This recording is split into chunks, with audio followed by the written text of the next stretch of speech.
ஆனந்த வணக்கம் அன்பர்களே. ஒவ்வொரு மாதமும் தேவதை நாள் சூட்சமத்தை பதிவு செய்து வருகிறேன். தேவதை நாள்னா என்ன? ஒரு எண் திரும்ப திரும்ப ஒரு குறிப்பிட்ட நாளில் குறிப்பிட்ட நேரத்தில் வரும். அந்த நேரத்தில் இந்த பிரபஞ்சத்தில் சில தேவதைகள் வெளிப்படுவார்கள். அந்த நேரத்தில் நாமும் சில சூட்சமமான வழிபாடுகளை செய்வதன் மூலமாக அந்த தேவதையை ஆகர்ஷணப்படுத்த முடியும். நம்ம மனசார கேட்கிறத நம்ம பெற முடியும். அப்படி வரக்கூடிய ஒரு தேவதை நாள் தான் பிப்ரவரி 2, அதாவது 2ஆம் தேதி 2வது மாதம் 2024 காலை 2 மணியிலிருந்து 2:22 வரைக்கும், அல்லது மதியம் 2 மணிலிருந்து 2:22 வரைக்கும் நான் இப்போ சொல்லக்கூடிய வழிபாடுகளை சொன்னீங்கன்னா உங்களுக்கு சிவசக்தின்னு சொல்லக்கூடிய அர்த்தநாரீஸ்வரரின் சூட்சமமான தேவதையின் ஆசிகள் கிடைக்கும். அதன் மூலமாக குடும்பத்தில் ஒற்றுமை கிடைக்கும். குடும்பத்தில் இருக்கக்கூடிய சொத்து பிரச்சனைகள் தீரும். குடும்பம் சார்ந்து சொந்த வீடு அமையும். குடும்பம் சார்ந்து என்ன விஷயத்தில் நீங்கள் ஜெயிக்கணும்னு நினைக்கிறீங்களோ அந்த விஷயங்கள் எல்லாம் உங்களுக்கு வெற்றிகரமாக அமையும். அவ்வாறு உங்களுக்கு கேட்டதெல்லாம் கிடைக்கக்கூடிய இதை பற்றி தான் பதிவு செய்ய இருக்கின்றேன். சரியாக பிப்ரவரி 2ஆம் தேதி காலையிலையோ மதியமோ செய்யுங்க. நேரம் நீங்கள் ஃபிக்ஸ் பண்ணிக்கங்க. ஓகேங்களா? என்ன செய்யணும் மட்டும் சொல்லிடுறேன். 2 அகல் விளக்கு, ஒரு வெத்தலை மேலே புணுகு தடவி அதற்கு மேலே அகல் விளக்கு, 2 அகல் விளக்கு. அதற்கு முன்னாடி 2 எலுமிச்சை பழத்தை கட் பண்ணி வச்சுக்கணும். ஓகேங்களா? 2 எலுமிச்சை பழத்தை கட் பண்ணி வச்சுக்கணும். அதற்கு பக்கத்தில் 2 எலுமிச்சை பழத்தை கட் பண்ணி வச்சு மஞ்சள் குங்குமம் 2 எலுமிச்சை பழத்தில் வச்சுக்கணும்.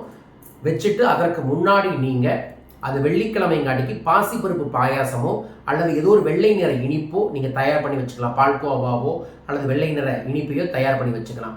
வச்சுக்கிட்டு அதற்கு முன்னாடி உட்கார்ந்து அந்த தீபத்தை பார்த்து நீங்கள் மனமாற உங்களோட 2 கோரிக்கைகள், 2 வேண்டுதல்கள் அல்லது 2 பிரச்சனை தீர்வுன்னு நினைக்கிறத 2 பிரியாணி இலையில எழுதி புணுகு தடவி அந்த விளக்குக்கு முன்னாடி வச்சுக்கிட்டு மனமாற நீங்கள் உங்களோட குலதெய்வ மந்திரத்தை ஒரு 27 முறை சொல்லணும். ஓம் குலதெய்வத்தோட மந்திரம் நம 27 முறை. அதற்கப்புறம் சகல தேவதையும் வசியம் பண்ணக்கூடிய மந்திரம் ஓம் சகல தேவத வசிய வசிய சகல தோஷ நிவர்த்தியத்தம் சகல ஐஸ்வர்யம் பிராப்தப்தம் என்று வரக்கூடிய இந்த மந்திரத்தை நீங்கள் 222 முறை சொல்லணும் அல்லது 22 முறை சொல்லணும்.